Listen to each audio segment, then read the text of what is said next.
La plus grande de nos richesses ne se mesure pas en millions. Nous vous faisons découvrir des ovnis pour vous permettre d'en devenir un, vous aussi. Sportifs, entrepreneurs, artistes, ils nous partagent chaque semaine leurs récits de véritables trésors d'informations.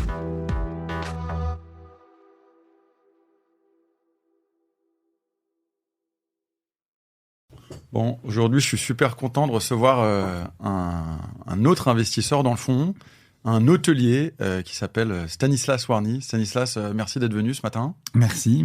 Je suis toujours ravi de partager mon job et mes passions. Donc, Surtout que toi, et une des raisons pourquoi on t'invite aujourd'hui, c'est que tu es un ovni, un autre. Et en fait, pourquoi tu es un ovni, on va y arriver. On va passer, je pense, les 45 prochaines minutes à comprendre en quoi tu essaies de repenser l'hôtellerie.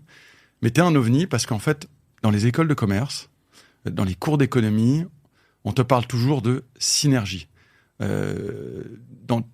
Pourquoi il faut racheter des sociétés? Pourquoi il y a ce métier de fusion-acquisition? Parce que ça permet des synergies qui vont augmenter le chiffre d'affaires et augmenter l'EBITDA des boîtes. Et toi, j'ai pas l'impression que ça t'est convaincu.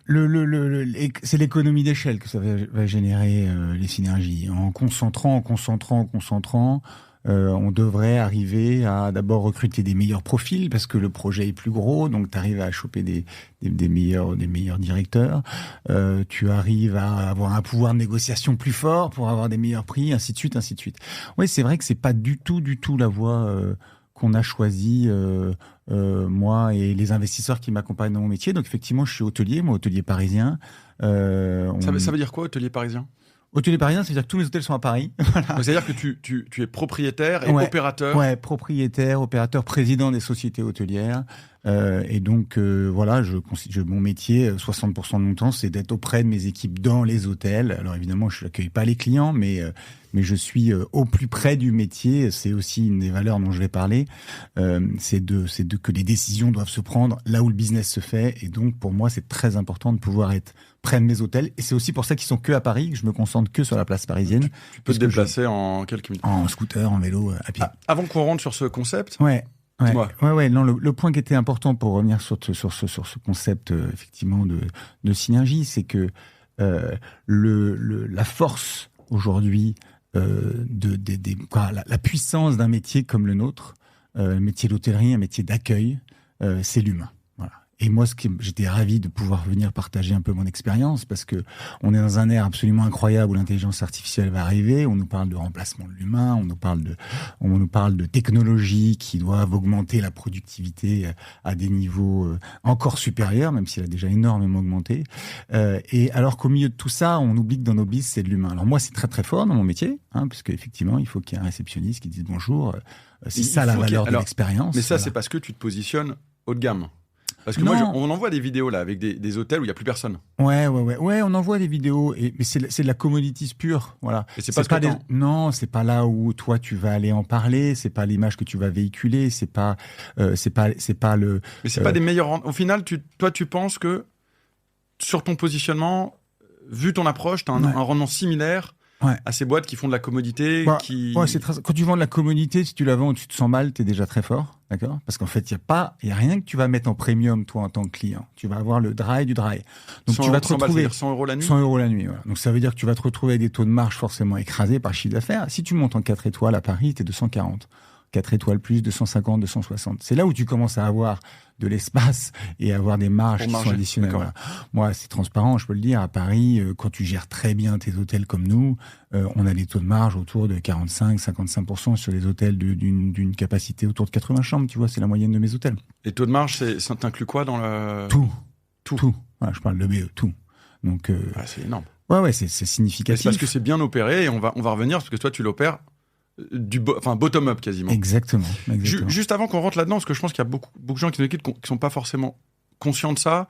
En France, il y a une exception avec le propriétaire, le bailleur, l'opérateur dans les commerces. Est-ce que tu retrouves cette décomposition avec 3 interlocuteurs dans les hôtels ? Ouais.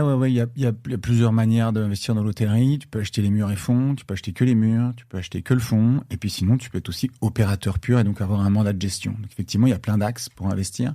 Moi, nous, on est propriétaire murs et fonds, d'accord ? Donc effectivement, mon métier d'hôtelier, il vient se compléter. Je parlais de 60% du temps, je suis dans mes hôtels. 40% du temps, j'organise, je fais ce qu'on appelle de l'investment management. Donc, j'identifie des opportunités d'acquisition, je les finance, je les structure en dette, en equity. En equity, je monte des club deals de personnes physiques.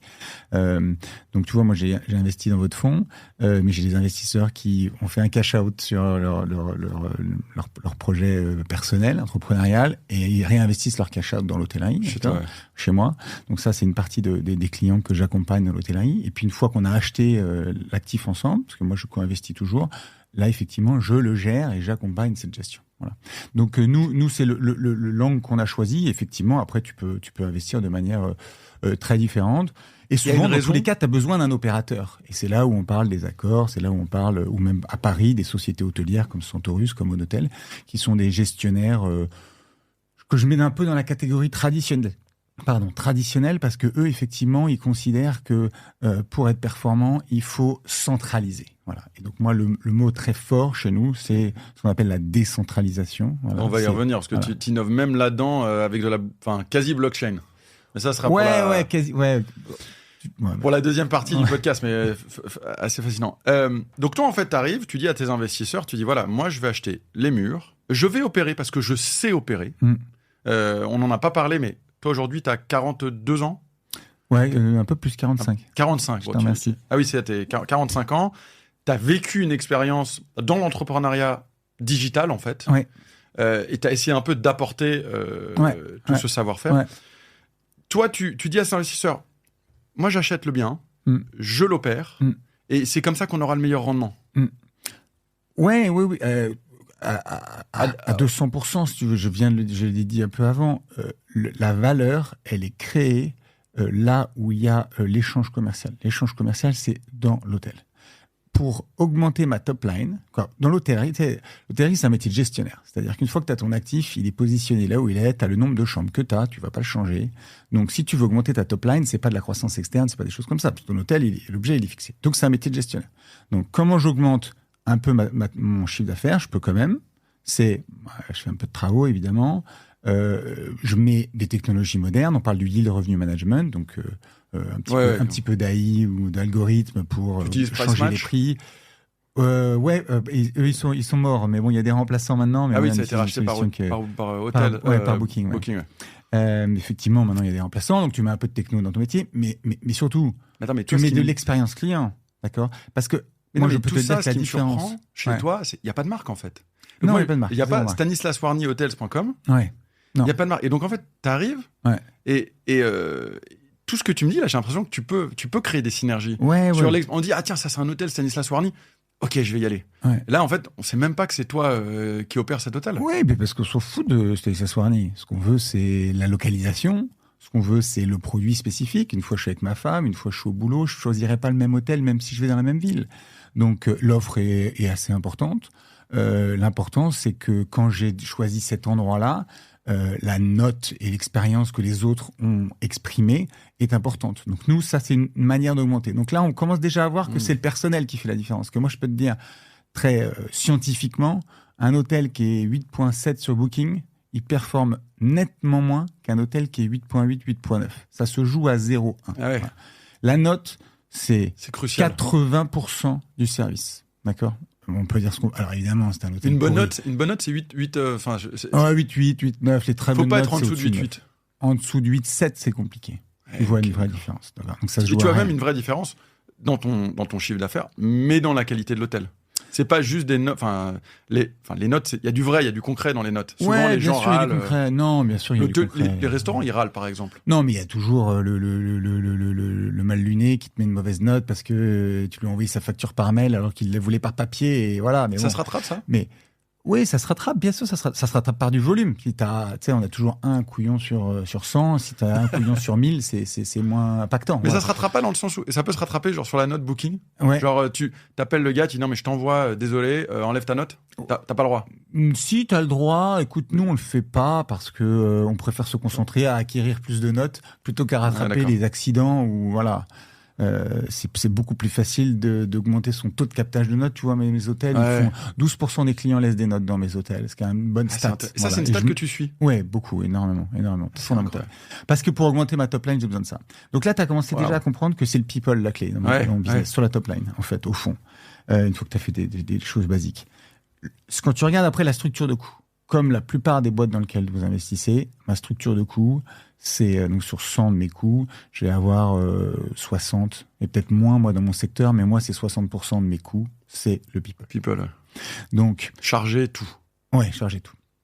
C'est énorme, non, par rapport quand on parle d'innovation dans mon secteur, ce que j'essaie d'expliquer aux gens, et je suis ravi de pouvoir le crier sur le toit de ton podcast, c'est que il faut innover au niveau du management, voilà, au niveau des people. C'est là où tu vas créer le plus de valeur. Pas forcément pour réduire le nombre de gens, mais évidemment pour pouvoir qu'ils soient le plus heureux dans leur travail, c'est con, mais bien, donc bien outillés avec des outils, qu'ils aient une bonne vision de là où tu vas, d'accord ? Donc les bons outils, la bonne vision, et après, que tu arrives à faire naître, à faire exprimer la passion qu'on a dans notre secteur à nous, qui est très fort dans l'hôtellerie. Et quand tu mets ces trois choses en parallèle, tu parlais un peu de mon expérience startup, c'est exactement ce que j'avais dans ma startup. Donc j'ai monté une plateforme d'enchères dans l'immobilier. Après mes 10 ans chez Morgan Stanley, j'ai démissionné un peu du jour au lendemain. Je veux me lancer, je veux faire un job dans lequel je vais être acteur. Je monte cette start-up. C'était une solution en SaaS qu'on vendait aux agents immobiliers. Là aussi, un métier traditionnel que j'avais envie de secouer un peu. Et je monte une équipe d'une dizaine de personnes. La force de cette équipe, on était 7-8. On avait une vision très forte, transformer un secteur. On avait les outils SaaS que tout le monde connaît, si tu veux, mais qui digitalisent tes process, qui permettent de la communication, de la fluidité, rendent plus productif. Et en fait, ces trois ingrédients, c'est les ingrédients que tu vas retrouver dans toutes les startups. Et que quand tu vois mes métiers traditionnels, quand j'arrive dans l'hôtellerie après Imoxo, je vois pareil dans mon hôtel, 7-8 personnes, passionnés quand même par leur job, zéro outil, et je me dis, maintenant, à partir de maintenant, tous mes hôtels doivent être des startups. Ouais. Et donc j'ai commencé à startupiser mes hôtels.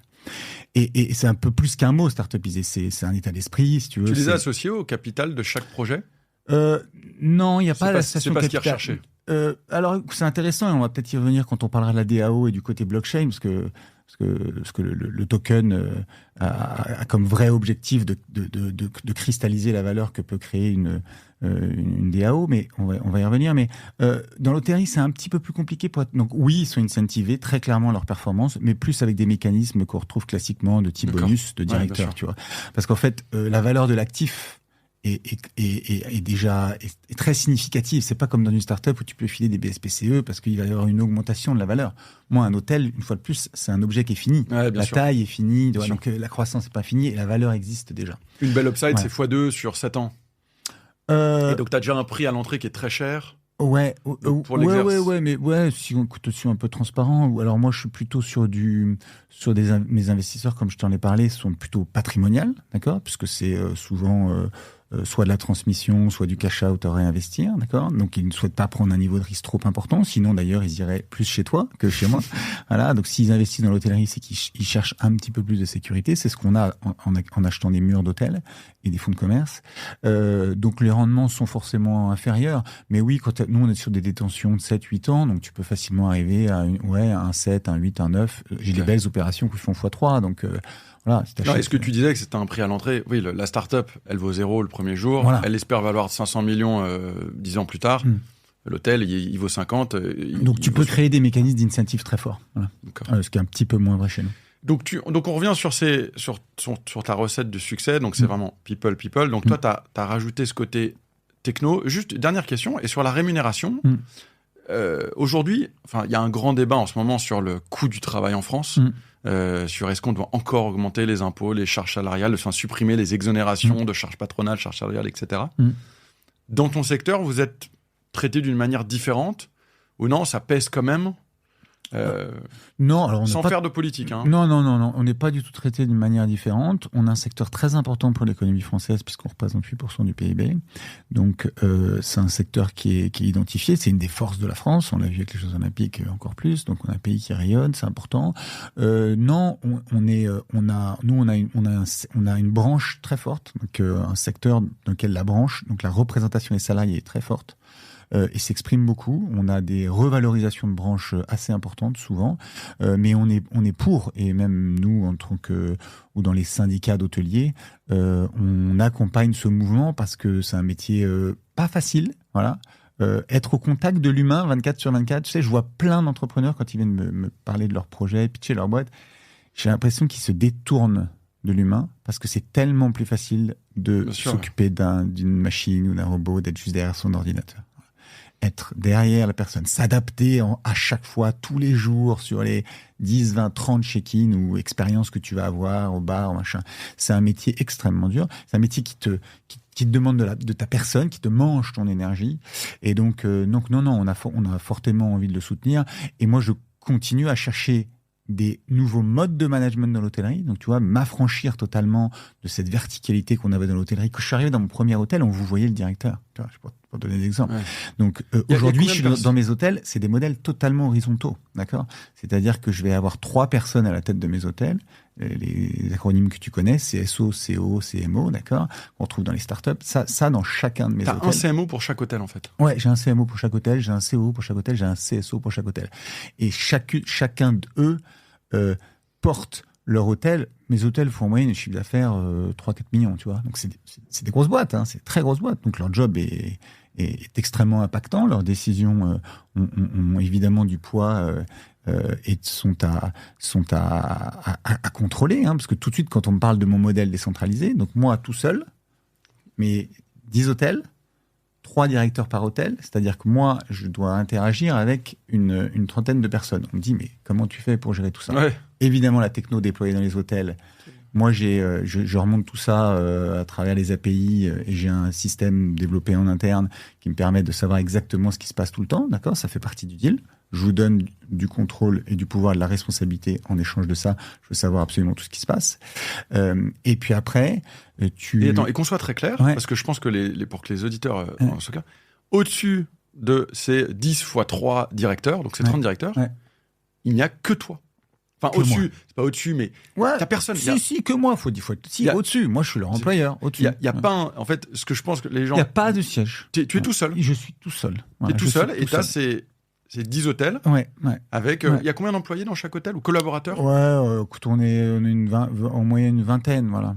Tu gères 200 personnes ? Ouais, j'ai 270 salariés, ouais. Et le headquarter, c'est toi ?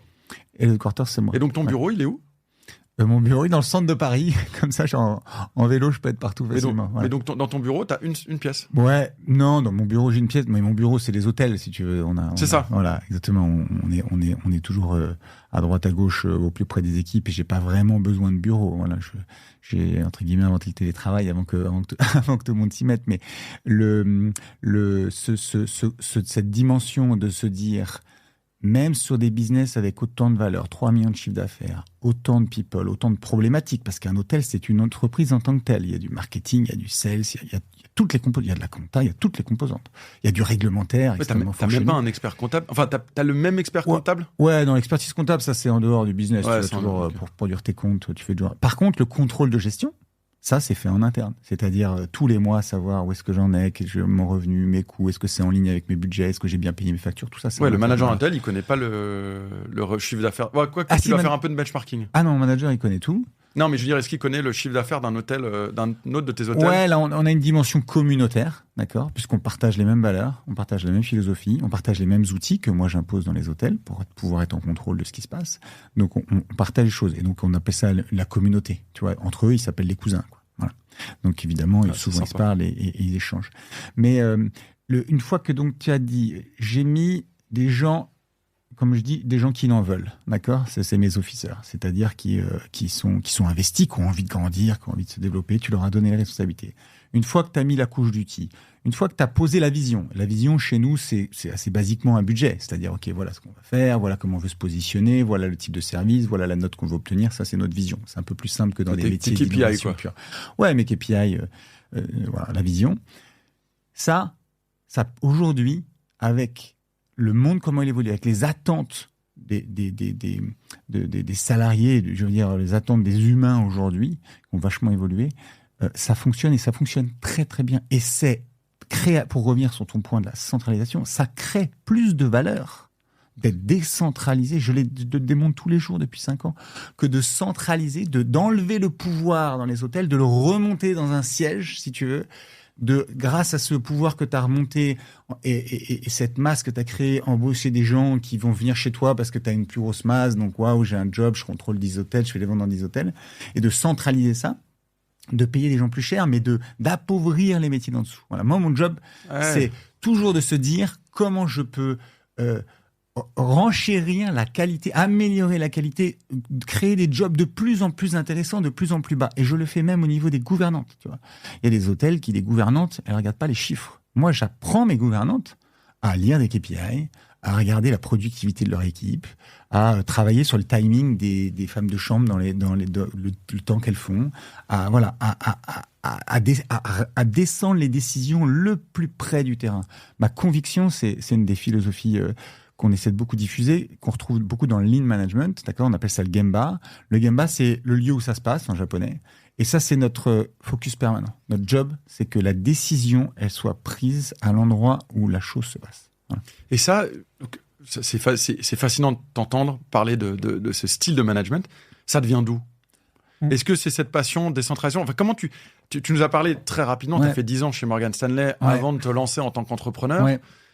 Où est-ce que tu t'es dit, tiens, en fait, parce que Morgan Stanley, tu as dû être biberonné il faut qu'on rachète cet hôtel, on les met ensemble, on les met sur hotels.com, on embauche le meilleur CMO, l'ancien gars qui était chez Accor. Ça devient d'où ? D'abord, ça vient. Je pense qu'il y a des valeurs, quand même, de base. Ça, c'est quoi ? C'est toi, familial Oui, les valeurs humaines. J'ai envie de dire les valeurs de bienveillance, j'ai envie de dire. C'est-à-dire que on fait d'abord. Quand on est entrepreneur, je pense, moi, ma plus grande joie, c'est les réussites de mes officers, c'est les réussites de mes collaborateurs, c'est de les voir grandir, les voir changer, même les voir partir de chez moi et prendre la direction de grands hôtels. Voilà. Je raconte souvent l'histoire de Ava, que je salue, quand je suis arrivé, elle était alternante. Elle est passée réceptionniste, elle est passée directrice d'hôtel, elle a fait COO, CSO. Maintenant, elle dirige le Monte Cristo, qui est pas un de mes hôtels, qui est un superbe hôtel de 5 étoiles dans le 4e, qui appartient à mes amis, je vous invite d'aller voir. Et elle est directrice là-bas, elle est parfaitement heureuse et elle fait une carrière éblouissante. Pour moi, c'est mes plus grandes satisfactions. Donc, quand ton moteur déjà à toi, c'est de faire grandir les gens, c'est une grande force. Et il n'y a pas un seul entrepreneur que tu vas rencontrer quand tu vas investir dans une boîte. Les trucs que tu vas regarder, c'est l'équipe. Tu vas regarder l'équipe dirigeante, mais tu vas regarder si l'équipe dirigeante, elle a aussi été capable d'entraîner une dynamique avec elle. D'accord ? Ouais, alors tu sais qu'aujourd'hui, les fonds de VC, souvent, ils jugent les entrepreneurs dans leur capacité, pas forcément à faire grandir les gens, mais à recruter des gens plus compétents pour le moment X. Ouais. Qui est un peu à l'encontre de ce que tu fais dans l'hôtellerie. Ouais. Et c'est marrant, parce que peut-être que notre approche est un peu plus permissive que la tienne. Je sais pas si c'est... Ensuite, on parle de... Il faut qu'on fasse monter le chiffre d'affaires de 0 à 4, à 50, à 250. Oui, et que les fondateurs n'ont pas forcément toutes les compétences pour faire ça, parce qu'on n'a pas le temps que te développer personnellement n'est pas le temps de la vie de l'entreprise. On est d'accord. Et moi, j'ai pas cette problématique. Par contre, pour que les fondateurs puissent faire ça, s'ils n'ont pas créé le terreau, c'est-à-dire juste les jobs intéressants, l'organisation intéressante, on va dire les raisons du succès, les ferments du raison du succès, ils viendront pas faire venir ces gens. Donc t'as quand même la même problématique que moi, c'est-à-dire que moi je dois trouver une solution pour que dans mon organisation j'attire. Et on me dit souvent, quand j'ai des investisseurs qui regardent un peu ma manière de travailler, ils sont un peu forcément étonnés. Donc t'as raison, je pense que je mérite presque le titre d'OVNI, parce qu'il y a pas vraiment dans l'hôtellerie qui fait ça.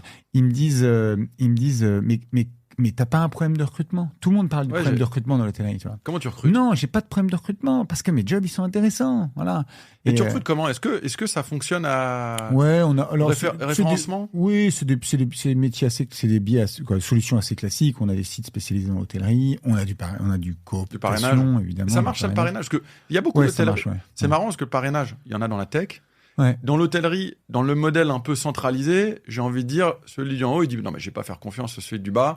En fait, j'ai mes copains chez Indeed. En fait, le parrainage, ça fonctionne quand tu as un volume important de recrutement, quand tu as centralisé. Plus tu centralises, moins il y a de postes intéressants. Moi, j'en ai une dizaine. Donc en fait, j'ai souvent des offres. Quasiment tout le temps, je recrute un officer, si tu veux. Donc, il y a un flux, il y a une dynamique, et donc le parrainage, à ce moment-là, ça fonctionne. Parrainer, mais quand tu as le job qui va apparaître une fois tous les 4-5 ans, parce qu'il y a qu'un seul job sur les 10, une fois que tu as centralisé, si tu veux, tu te retrouves avec un seul directeur des ventes. Le mec, une fois qu'il va avoir son job, il bougera plus jamais. Ouais. Moi, si tu veux, ça tourne. Mes officers, ils passent d'un job à l'autre. Donc non, le recrutement, j'ai pas de problème. Évidemment, je paie correctement. Voilà. T'arrives à mieux rémunérer? Oui, j'arrive à mieux rémunérer. Parce que je pense que donner un peu des benchmarks, des chiffres, mais une société comme Accor, tu vois, les contrats de management de chez Accor, c'est 10% du chiffre d'affaires, donc ils prennent à l'hôtel pour gérer l'hôtel à la place du propriétaire. Les acteurs locaux, ils sont plutôt à 8, 10, voilà, 8% du chiffre d'affaires, avec souvent des mécaniques, chiffre d'affaires et JOP, BE. C'est quoi JOP BE? Gross operating profit. Voilà. Mais nous en fait mais donc ça veut dire que tu as des bureaux à payer, tu vois. Ça veut dire que tu as les frais d'une structure en plus, donc en fait tu viens quand même un petit peu alourdir. Donc oui, moi tout ça là, c'est autant que je peux rebasculer. Et tu vois, peux repartager. Ouais. Mon investisseur, il vient, il a le choix entre moi où il va payer, alors moi, Stanislas, président, mon salaire, et puis après, il paye personne d'autre. Tout le reste de l'argent, ça va dans l'hôtel, dans son actif. Quand tu as une société externalisée qui gère pour ton compte, tu ne paies pas Stanislas. Par contre, tu payes, tu dois prendre 8% de ton chiffre d'affaires que tu dois mettre à quelqu'un d'autre. Et ce quelqu'un d'autre, il te prend ces 8%, pas pour mettre les compétences clés à ta boîte chez toi, mais pour les mettre chez lui. Et donc, quelque part, il aliène la valeur de ton business, de ton fonds de commerce. Moi, je lutte contre ça, je lutte contre cette financiarisation, et c'est pour ça que c'était ton intro, franchement, c'était bien intéressant de te dire, ça a été une immense tendance que pour créer de la valeur, il fallait faire du build-up. C'est encore une tendance. Je dis pas que le build-up n'a pas d'avenir. Hein. Évidemment, t'as de nombreux scénarios dans le commerce, dans la santé. Il y a beaucoup de build-up dans la santé aujourd'hui, sur lequel il y a un impact. Mais tu dois le faire toujours en maintenant un sens dans le métier qui est fait au day-to-day. Je prends l'exemple des radiologues. Les radiologues, le build-up a vachement de sens parce que je vais lui enlever l'admin, je vais lui enlever les trucs qu'il enlève du job, mais il va continuer à avoir ses clients, il va être plus serein quand il va avoir ses clients. Là, c'est ce que tu essayes d'apporter dans notre métier, le build-up qu'on a fait, c'était enlever les jobs intéressants et les mettre autre part. Non, mais laissez-moi mon job intéressant. Moi, réceptionniste, j'aime l'hôtellerie, j'aime les clients, j'ai envie d'apprendre comment marche un hôtel, laissez-moi le faire. Et donc, tu as un churn. Et donc, donc, dans ta démarche, si tu centralises, tu vas avoir un churn plus fort, tu vas avoir des coûts plus forts. Enfin, donc, tu économises peut-être en haut et encore non. Et tu as des coûts plus forts derrière, parce qu'il faut les re-entraîner, les gens sont pas... Il faut les recruter. Les collaborateurs sont pas contents, donc Donc tu as des mauvaises notes. Exactement. Et ainsi de suite. C'est un peu un cercle vicieux. Et ce parallèle, là on parle évidemment que de l'hôtellerie, parce que moi c'est mon métier principalement, mais c'est vrai dans énormément de métiers, et on a beaucoup de... Pour moi, dans tous les métiers, le people. Donc quand on peut remettre la décision plus près de là où l'action se fait, ou là où il y a l'interaction avec le client, faites-le. Est-ce que... Quand je t'entends, je sens que c'est profond chez toi, cette volonté de donner du sens à leur travail aux collaborateurs, de les faire grandir, ce côté un peu horizontal. Est-ce que toi, il y a quelqu'un qui t'a donné ta chance dans ta vie pro et ça t'a inspiré ou... Oui. J'ai une... En fait, moi, très mauvais à l'école. Je ne vais pas refaire ma vie, mais l'école, c'était pas mon truc.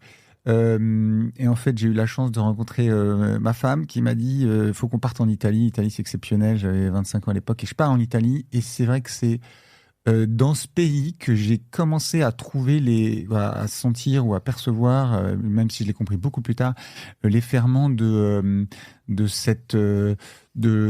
d'abord faire confiance avant qu'on ait acquis ma confiance, tu vois. Et c'est la question, il y a quelqu'un qui arrive, tu lui dis, c'est très ça dans les boîtes. Moi, chez Morgan Stanley, où j'ai passé 10 ans, c'est très hiérarchique, très vertical. Pour passer d'étape en étape, pour qu'on te donne la confiance de faire quelque chose de plus, et ben c'était à toi de démontrer. Donc, t'es analyste, t'es associé, t'es VP, t'es dit, moi, je suis parti à ce moment-là, parce qu'au bout d'un moment, j'en avais marre. Mais, tu vois, c'est cette dimension de donne avant que moi, je te donne. Et en fait, quand j'avais commencé en Italie, donc c'était avant Morgan Stanley, j'ai passé 3 ans chez Pirelli Real Estate, où j'étais un promoteur résidentiel, je m'occupais du développement international. Je ne savais rien faire, rien du tout. Et c'est le cas de beaucoup des gens qui arrivent chez moi. Et on m'a donné la confiance, on m'a donné les responsabilités, on m'a donné les moyens de réussir et on m'a accompagné. Et c'est là où... C'est propre à la culture italienne ou c'est propre à l'entreprise dans laquelle tu étais ? Je pense que c'est pas loin de la culture italienne parce qu'il y a une culture, tu sais, il y a une culture très... la majorité des... Beaucoup de grandes business, beaucoup d'ETI sont des ETI familiales, d'accord ?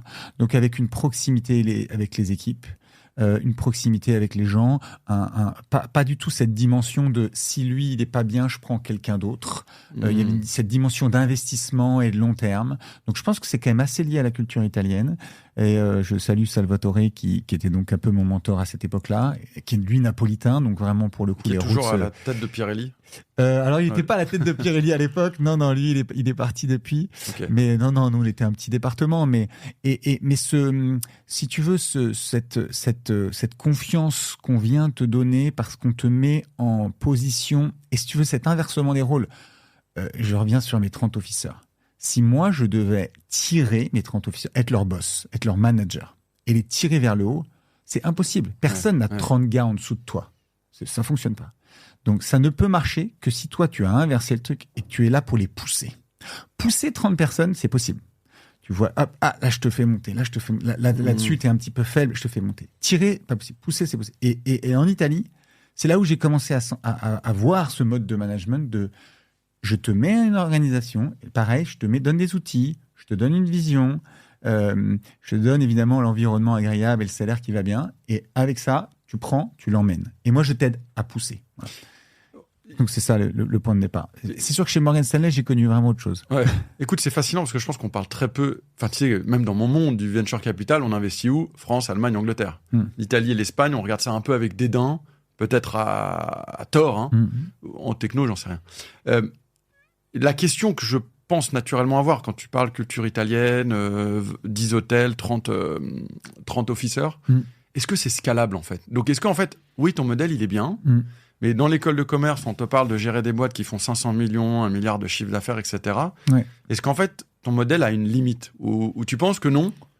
Il peut se répéter avec 20 hôtels, 100 hôtels. Tu te vois demain gérer 50 hôtels comme ça ? Non, oui, alors je pense pas que c'est une limite, tu vois.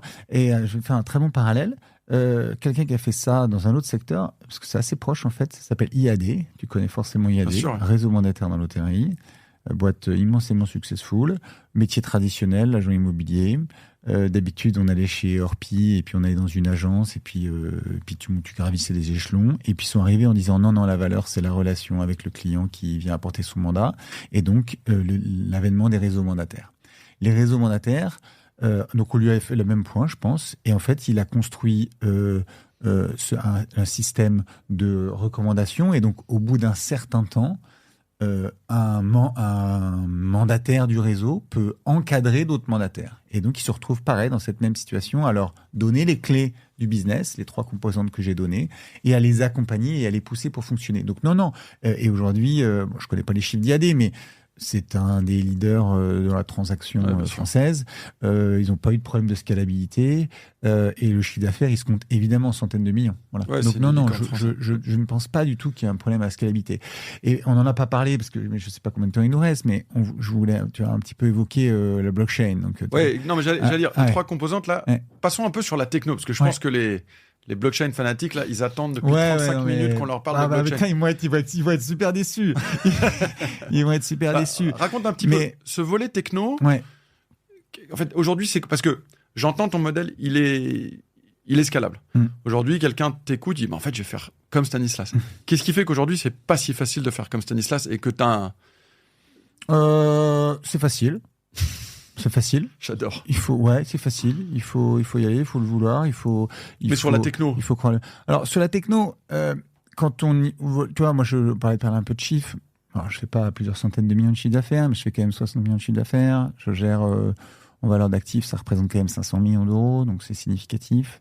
J'ai près de 1000 chambres d'hôtel en France, donc voilà, il y en a 80 000, donc tu vois, c'est un pourcentage. Donc, on parle quand même de choses importantes.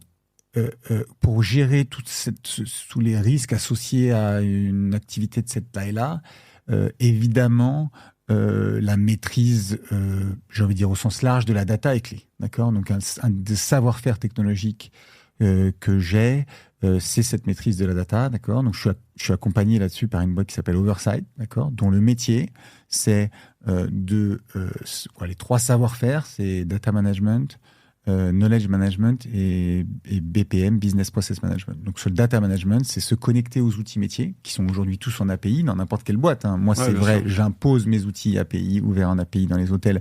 J'ai beaucoup d'hôtels qui sont pas le cas, mais dans n'importe quelle des boîtes dans lesquelles tu investis, ce sera le cas. Je remonte la data et je sais donc tout ce qui se passe. Donc aujourd'hui, avoir une vision en temps réel sur une activité même qui est loin de toi, même si je suis à Paris, j'y suis pas tous les jours day to day, je ne vérifie pas chaque réservation, chaque facture, chaque paiement. Voilà. C'est possible aujourd'hui. Et c'est d'ailleurs pour ça que le modèle qui est le mien aujourd'hui est un modèle qui, j'en suis convaincu, va se répandre. J'en suis convaincu. Parce qu'avant, c'était peut-être pas possible. La technologie aujourd'hui permet que ce soit possible. J'entendais un de mes... Quoi, ça permet depuis 10 ans ? Ouais, permet depuis 10 ans, mais ça s'est encore accéléré peut-être 10 ans dans la tech. Parce qu'évidemment, il y a 10 ans, quand j'ai monté Imoxo, ça commençait à arriver les API. Aujourd'hui, maintenant, c'est pas arrivé, c'est un must, c'est 100%. T'es obligé. T'es obligé parce que la data, aujourd'hui, demain, c'est le fuel de l'AI. Donc, s'il n'y a pas une boîte qui a commencé à faire son virage data, je m'inquiète pour elle, quoi. Nous, on l'avait fait avant tout le monde, d'accord? Donc, j'ai de l'avance là-dessus. Mais si tu le veux vraiment, j'ai d'ailleurs des amis hôteliers qui me disent, est-ce que tu peux m'aider à monter un data lake? Parce qu'effectivement, moi, c'est tout éparpillé dans mes solutions en SaaS. Et puis, quand je veux relier 2 points, j'arrive pas. Donc, t'as ton back-end. Savoir-faire. Ouais. Et t'as ton back-end qui utilise, c'est une société tiers qui t'aide à connecter. Ouais, c'est une société que j'ai montée avec 3 jeunes qui avaient fait. C'est toi qui l'as montée. Ouais, c'était. Et tu commercialises ça à d'autres hôtels que le tien? Ouais, Oversight accompagne d'autres hôtels. Oui, accompagne d'autres hôtels, soit sur des missions, par exemple, de construction de data lake, tu vois. Donc, ils ont commencé à comprendre qu'effectivement, l'AI arrivait et que j'avais pas ma data, donc c'est un problème. Voilà, donc nous, c'est quand même un trend encore dans notre secteur.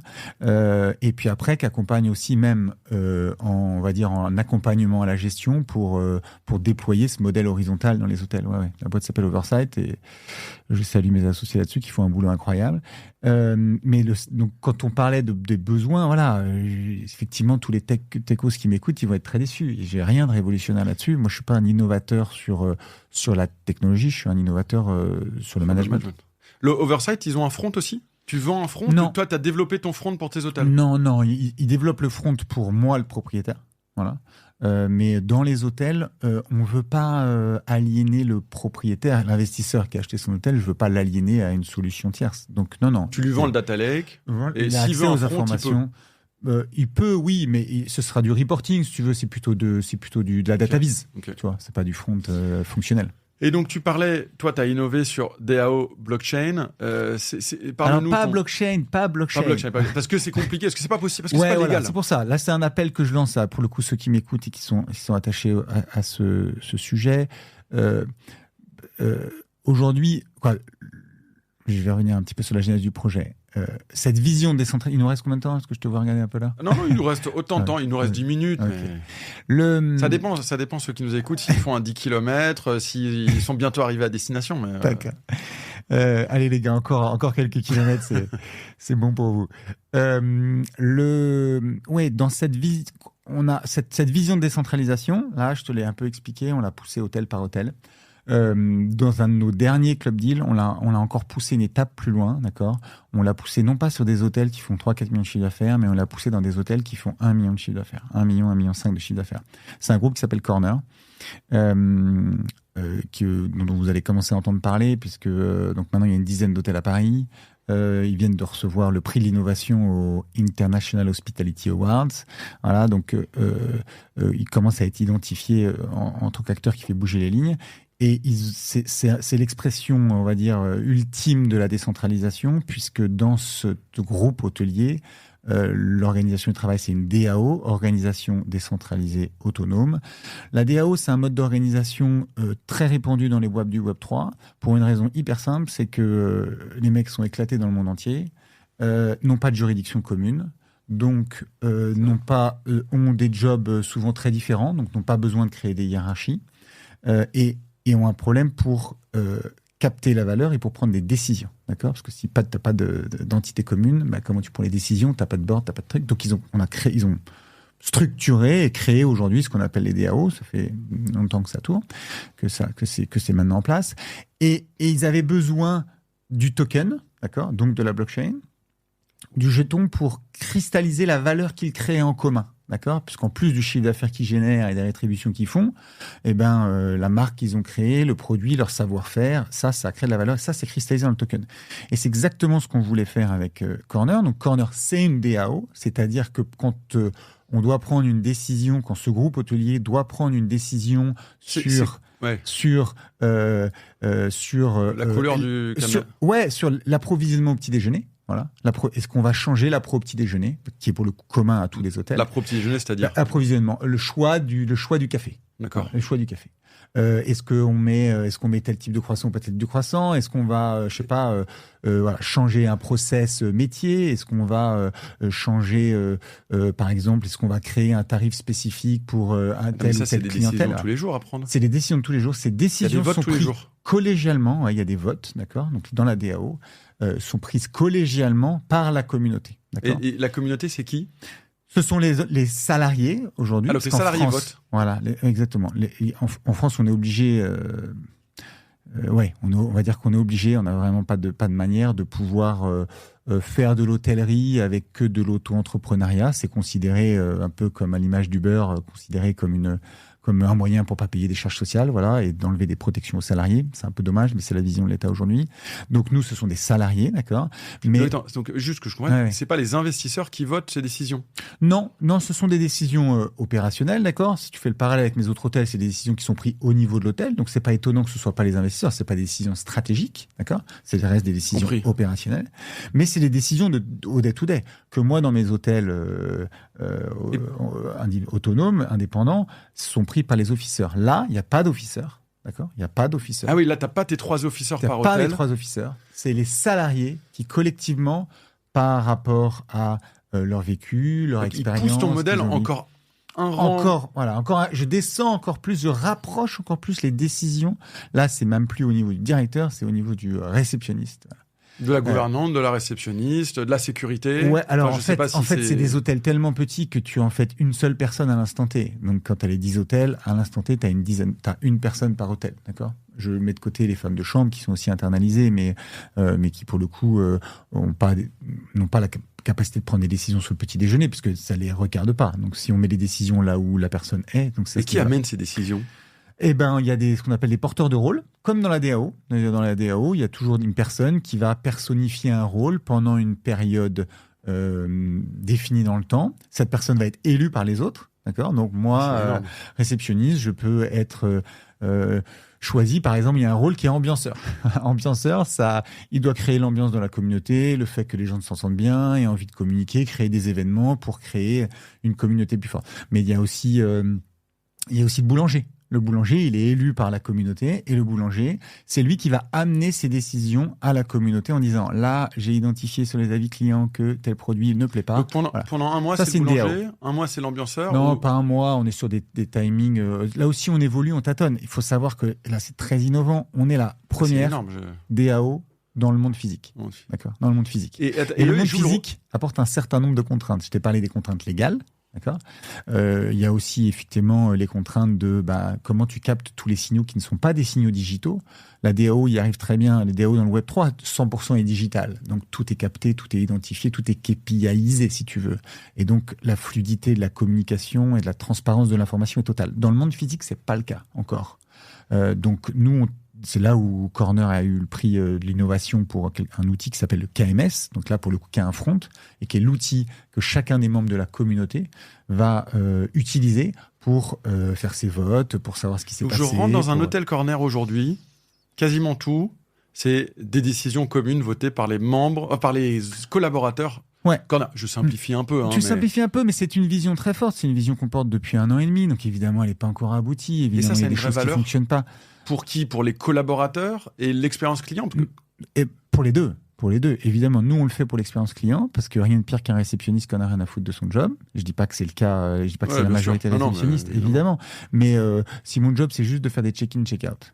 Non, tu mets le management. De prendre un TPE et que je n'ai pas la vision du business, je ne sais pas ce que va devenir ce client. Je vais même pas faire son check-out. Souvent, le mec qui te fait le check-in, c'est pas celui qui fait le check-out. Donc, j'ai même pas la vision du client. Comment tu veux que le mec s'intéresse à son job? Donc, nous, ça nous plaît pas. Dans les petits hôtels, on veut avoir des gens qui sont impliqués, qui sont attachés à la marque. Donc ça fonctionne dans les petits hôtels. Est-ce que ça peut fonctionner? Genre, est-ce que dans tes hôtels, demain, tu pourrais réfléchir à faire un move DAO?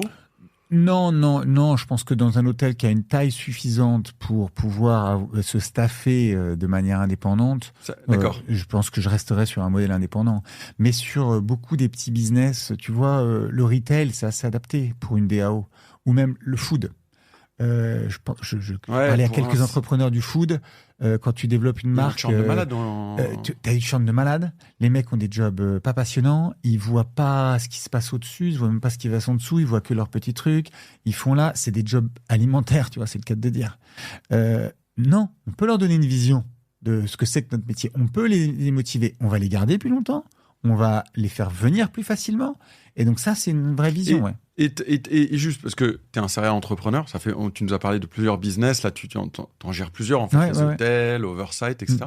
Ça, cette composante DAO, c'est un business en elle-même ou...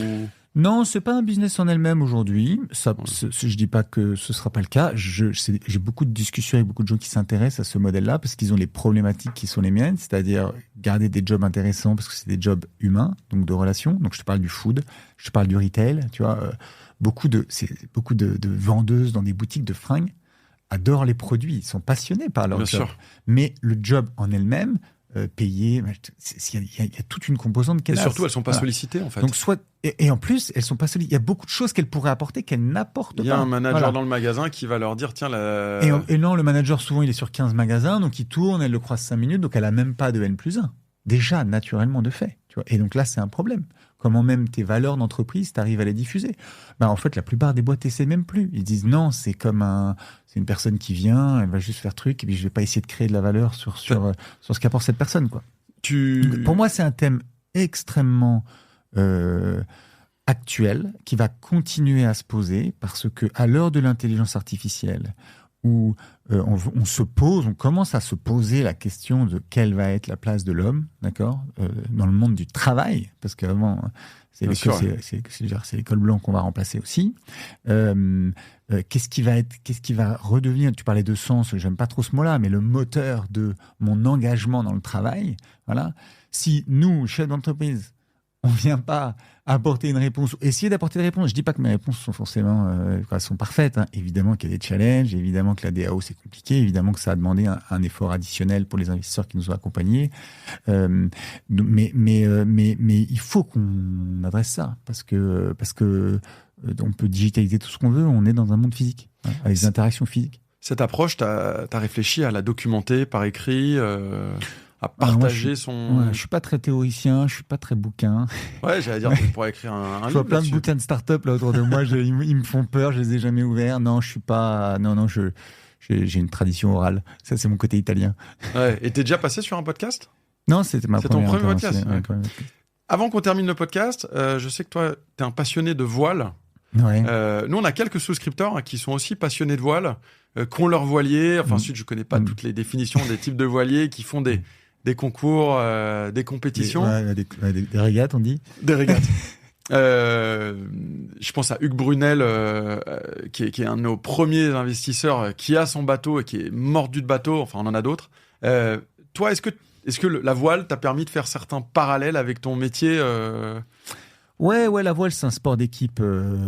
Les gens ne pensent pas, parce que les gens pensent voile, ils pensent Vendée Globe. Ouais, c'est ça. Et Vendée Globe, les mecs sont en solo.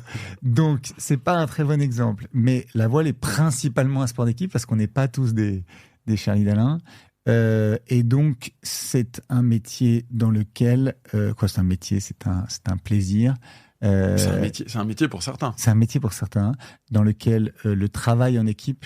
Il n'y a pas une manœuvre qui ne tourne pas. S'il y a un qui fait une erreur dans la manœuvre et 7-8 personnes sont impliquées dans les manœuvres sur les bateaux sur lesquels je navigue, c'est terminé, ça ne marche plus. Une erreur, c'est quoi sur un bateau, sur un voilier ? Bon, une erreur, je sais pas, c'est un mousqueton mal clipsé, mousqueton mal clipsé, la voile qui... Voilà, la voile qui part. Et là, oui, c'est un passage de bout sous la filière. Je te donne les dernières erreurs qu'on a pu faire. Et tu perds 15 minutes et le premier t'as doublé. Tu perds tout, tu déchires le matos, tu pars au tas, t'as tout le monde qui passe, tu te retrouves derrière le paquet. Non, c'est un sport ingrat et dur. Et donc cette confiance en l'autre, cet esprit d'équipe. Bien sûr, on la retrouve. Tu vois, dans les trucs qu'on fait beaucoup chez nous et qui sont aussi inspirés du lean, mais qu'on fait énormément dans la voile, c'est pré-briefing, post-briefing. Ça, il y a pas un bon équipage qui fait pas avant. Journalier. Après. Oui, chaque régate.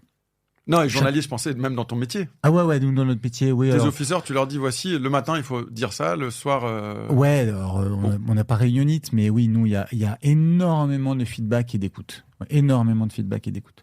Et dans la voile, t'as besoin. Le matin, j'imagine, le matin, c'est voici le plan, voici le vent. Ah ouais, mais après, c'est assez répétitif aussi les manœuvres. Donc, si tu veux, ça ne passe que par de la coordination l'humain et donc du partage d'informations. Oui, mais moi, mec, sur mon poste, voilà ce que je vois.